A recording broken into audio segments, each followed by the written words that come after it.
जय गुरु जी, शुक्राना गुरु जी, लख लख शुक्राना, अनंतम अनंतम शुक्राना।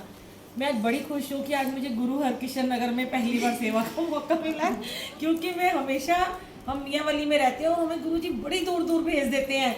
दिल्ली से बाहर भी, विदेश में भेजा और पता नहीं कहाँ कहाँ भेजते हैं। पर मैं कहती थी हमेशा गुरु हरकिशन नगर इतना पास है, यहाँ इतने सत्संग होते हैं, गुरु जी मुझे कब बुलाओगे, क्योंकि मेरी डॉटर यहीं रहती है पास में ही, 472 में रहती है वो। तो मैं बड़ी वो होती थी कि कब आऊँगी। तो आज आंटी का भी शुक्राना जो मुझे यहाँ बुलाया है। तो देखो सब जगह गुरुजी हैं, पर कहते हैं ना कि गुरुजी का जब तक हुक्म नहीं होता आपके पड़ोस वाला भी नहीं आपको बुला सकता और ना ही आप उसके सत्संग में जा सकते हो। ऐसा नहीं है सत्संग नहीं होते, बहुत सत्संग होते हैं, मियाँवली में बहुत होते हैं, अब तो सारे ही जुड़ गए हैं, बहुत सत्संग लोग कराने लगे हैं। तो बहुत सारे गुरुजी डेली सत्संग शेयर भी कराते हैं, मैं डालती भी हूँ यूट्यूब पे, बुलबुल आंटी सत्संग के नाम से मेरा चैनल है।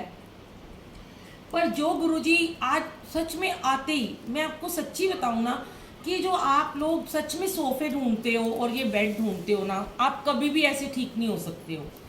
और मैं कई जगहों पे ऐसी जगह पे जाती हूँ, इतने इतने बुजुर्ग लोग हैं जो कभी जिंदगी में बैठे ही नहीं है नीचे, पर अगर हम उनको प्यार से कह देते हैं कि आप नीचे बैठ जाओ, आपके कर्म यहीं बैठ के कटेंगे, तो वो चुपचाप बैठ जाते हैं, क्योंकि वो सोचते हैं कि सेवादार भी गुरु के हुक्म में खड़ा है, उसका कोई स्वार्थ नहीं है। क्योंकि मैं जीता जाता जागता एग्जाम्पल हूँ आपके सामने कि मैं तो बिल्कुल खड़ी नहीं हो सकती थी, इतनी मेरे को स्लिप डिस्क रहती थी, मैं झुक नहीं सकती थी, खड़ी नहीं हो, मुझे खड़ा होना बिल्कुल ही मना था। मैं चल सकती थी पर मैं एक जगह पे खड़ी नहीं हो सकती थी, बैठ नहीं सकती थी जमीन के ऊपर। आज गुरुजी ने सेवा ले लेके सत्संग में बुला के, और शुरू में मैं भी ऐसी जगहें ढूंढती थी, कोने ढूंढती थी, घुटना कभी इधर करती कभी उधर करती थी, पर आज देख लो गुरुजी 8-8 घंटे खड़ा भी करते हैं, 5-5 घंटे बिठाते भी हैं, रोज सवेरे अमृत वेले में बिठा के लाइव भी चलवाते हैं। तो वो कैसे कर रहे हैं चीज़ों को ठीक, ये चीज़ को थोड़ा समझिए। छोटी सी बात है कि जब नहीं कोई मानता तो मैं पीछे सबसे खड़ी होकर गुरुजी को मुस्कुरा कहती हूँ, गुरुजी क्या आपने बड़े मंदिर में सोफे लगा रखे हैं, कुर्सियां लगा रखी हैं? मंदिर के अंदर जब आप एंटर होते हो, जब आप बैठते थे, अभी तो चलो कोविड की वजह से बैठने नहीं दे रहे, बाहर बेंच लगे हुए हैं, वो भी सेवादार कहते हैं कि अगर बहुत ही बुजुर्ग हो तो बैठो, आंटी नीचे बैठो, अंकल नीचे बैठो। जब आप इतनी दूर से चल के, लोग विदेशों से आते हैं, दूसरी दिल्ली से बाहर से आते हैं, घरों से जाते हैं, 2-2 घंटे की यात्रा करके बड़े मंदिर जाते हैं, आप वहां पे आपको गुरुजी साक्षात नजर आते हैं। पर जहाँ गुरुजी गद्दी लगी है वहाँ आपको गुरुजी नजर नहीं आते हैं कि यहाँ क्यों नहीं आप हुक्म मानते उनका। यहाँ पे कोई सेवादार अपने लिए नहीं आपको बोल रहा कि बैठो। और देखो मैं सच में, ये बहुत सारी संगत है जो रोज के मेरे को मिलने वाले हैं, जानने वाले हैं। ये आंटी पीछे बैठे हैं, मैंने आज इनको प्यार से कहा, मुझे पता है ये नहीं बैठते ब्लू सूट में, ये पूरा टाइम बैठे हैं। मैं कहती हूँ ये खुद एक्सपीरियंस शेयर करेंगे कि आज आपको कुछ हुआ है? नहीं, कुछ नहीं हुआ। ये चीजें सीखो, कुछ होगा ही नहीं, मैं आपको गारंटी लेके कह सकती हूँ कुछ नहीं होगा। अगर हो गया ना तो आप मुझे पकड़ लेना, मेरे नाम पे वारंट निकाल देना, कुछ भी कर देना, मेरा खून कर देना, जो मर्जी कर देना। मतलब गुरुजी बैठे हैं कि मैं गुरुजी के सामने आपसे गारंटी ले कहती हूँ कुछ नहीं होगा।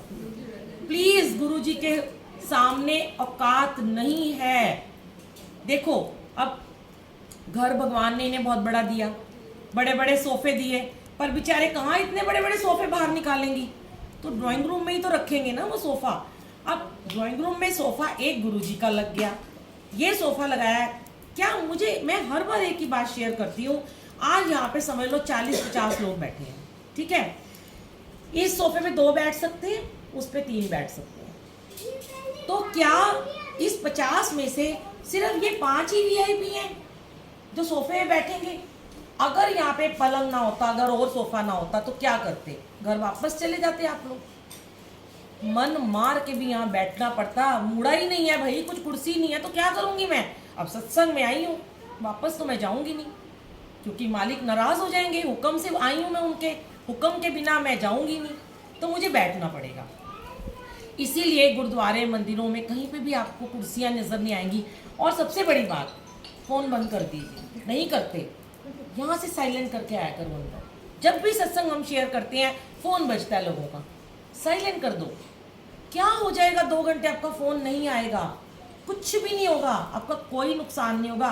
मुझे तो लगता नहीं है इतनी बड़ी बड़ी उम्रों में कोई आप बिजनेस और नौकरियां करते हो कि जो आपका कोई बड़ा लाखों का नुकसान होने वाला है। मेड ही नहीं ना आएगी ना घर में, कोई बात नहीं। मेरे घर में आज डिनर है किसी का, तो मैंने तो अपने अंकल से कहा था खाना वाना सब बना के ही आई हूँ, अब जाके सर्व भी सिर्फ करना है, सारे काम हो जाते हैं। अब हमारा फ़ोन एयरप्लेन मोड पे है, 4-5 घंटे ऐसे ही रहेगा, क्या घर वाले हमें फ़ोन नहीं कर रहे होंगे? गुरु की संगत में, गुरु की सेवा में जब आते हो, गुरु के बहाने में रहना सीख लो, कुछ नहीं करना। ये गुरु इतने भोले भाले हैं, महाशिव है, इन्हें कुछ चाहिए ही नहीं आपसे। क्या चाहिए होता है?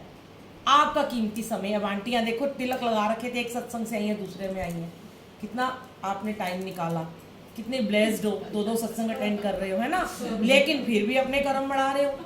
अब हंस रहे हैं, अब कुछ हो रहा है आपको बता दो, आपके घुटने में दर्द हो रही नीचे बैठ के, पर इसलिए क्योंकि टोकता कोई नहीं आपको। जहाँ जाते हो जाओ जी, बैठ जाओ। मैं फेसबुक पे देखती हूँ लाइव सत्संग चल रहे होते हैं, हद से बढ़ के, पता नहीं गुरुजी, मैं कहती हूँ इन्हें भी सद्बुद्धि दो, इन्हें थोड़ा सा ब्लेस कर दो। ये गुरुजी की गद्दी लगी हुई है, बिल्कुल टच करके सोफा लगा हुआ है, सारी संगत बैठी है। इतनी औकात है क्या? परमात्मा को अपने घर बुलाते हो, अरे उसके चरणों में बैठो। चरना दी मौज बड़ी, इच्छा नहीं स्वर्ग दी, ना इच्छा राज पाग दी, सिर्फ तेरे चरना दी मौज चाहिए। ये चरणों में अगर बैठोगे ना, तो सच कहती हूँ गुरु आपको अपने सर का ताज बना लेंगे। बैठ के तो देखो एक बारी, हर बारी एक ही बात। मेरा तो आज बड़ा हेडेक हो गया था, क्योंकि जब मैं देख रही थी पूरा इतना बड़ा कमरा खाली पड़ा है, सारे अंदर घुस रहे हैं, बेड पे घुस के बैठ रहे हैं। एक शीशा बेचारा गिर गया, वो पड़ा हुआ था, मैंने कहा कहीं शीशे पे ही ना कोई बैठ जाए अंधेरे में। फिर मैंने लाइट जलाई कि जगह मिल जाए, बस कहीं भी कोना मिल जाए। ऐसे कोने मत ढूंढो, साक्षात गुरु के सामने बैठो, दर्द होगा ही नहीं कभी आपको।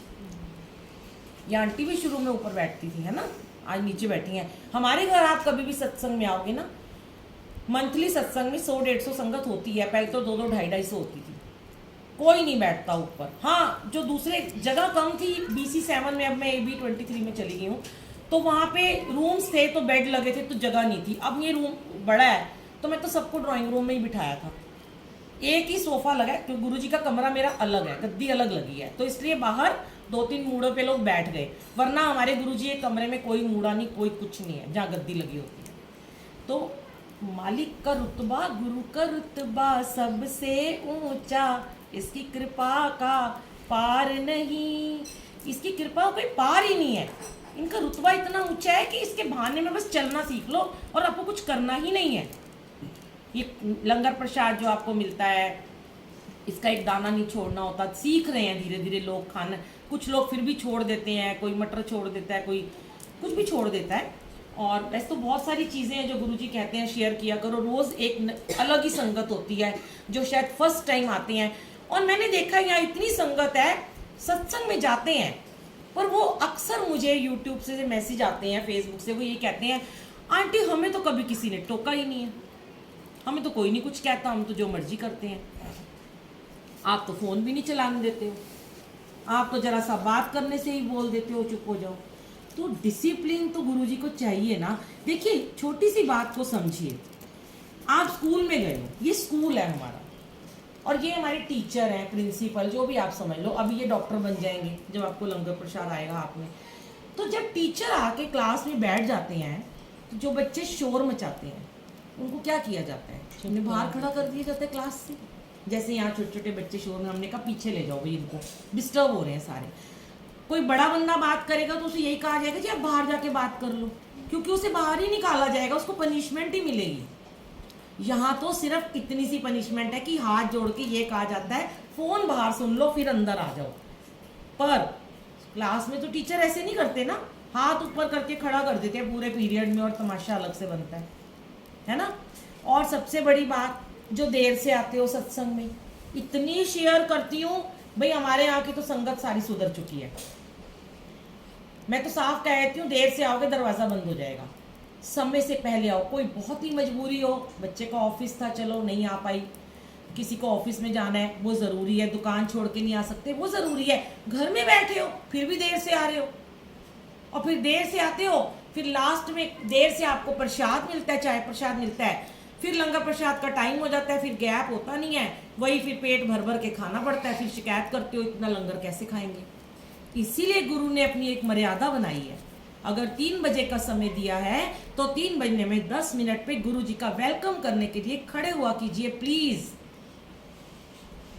बहुत मुश्किल से घड़ियां मिलती हैं संगत जी, बहुत मुश्किल से। ये जन्म में मतलब कहती हैं कई जन्म बिछड़े थे मातो, ये जन्म तुम्हारे लिखे। कहाँ से कैसे हमें गुरु ने बुलाया। ये ना सोचो आप रोज सत्संग में जाते हो। बहुत सारे लोग सोचते हैं अच्छा आज देर होगी तो क्या हो गया, मैंने तो कल फिर जाना है सत्संग में, मैं तो शाम को फिर जाऊंगी 6 बजे, यहाँ से निकल के फिर जाऊंगी, मैं पहले भी आई हूँ, मैं तो बहुत सत्संग अटेंड करती हूँ।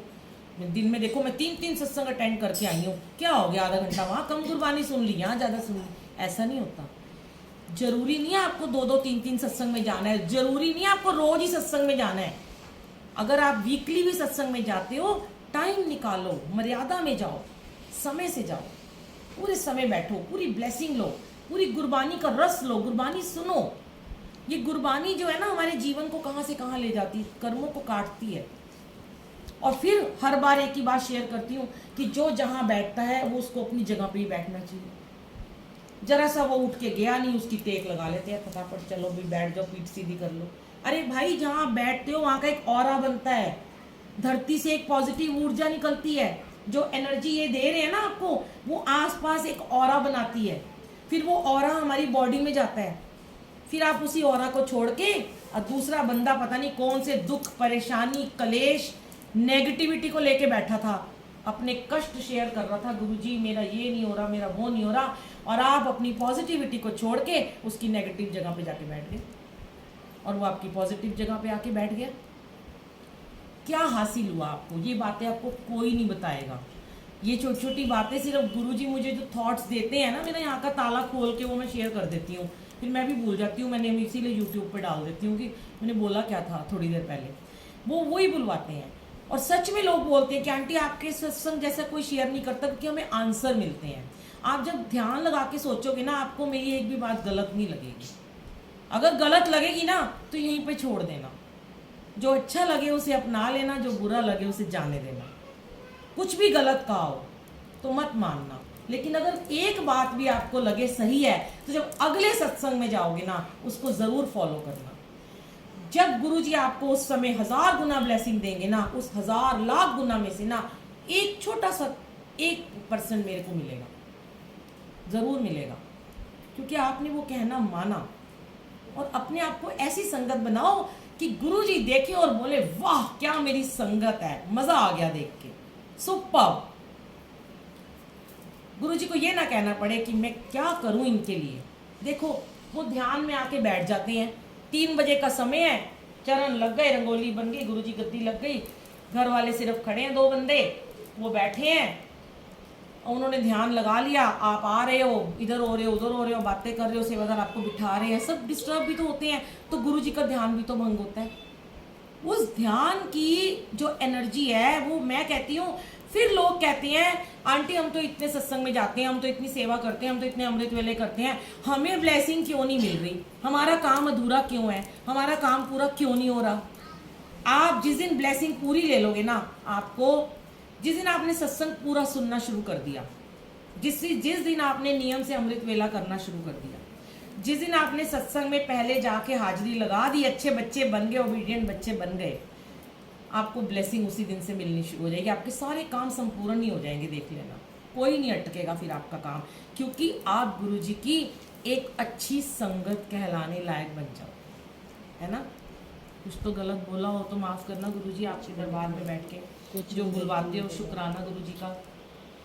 रोज़ ही बुलवाते हैं, रोज़ ही मेरी तो एनर्जी और बढ़ती जाती है जितना मैं बोलती हूँ। मुझे तो लगता नहीं है कि मैं थकूंगी ऐसे बोलते बोलते, क्योंकि वो उनकी सेवा है।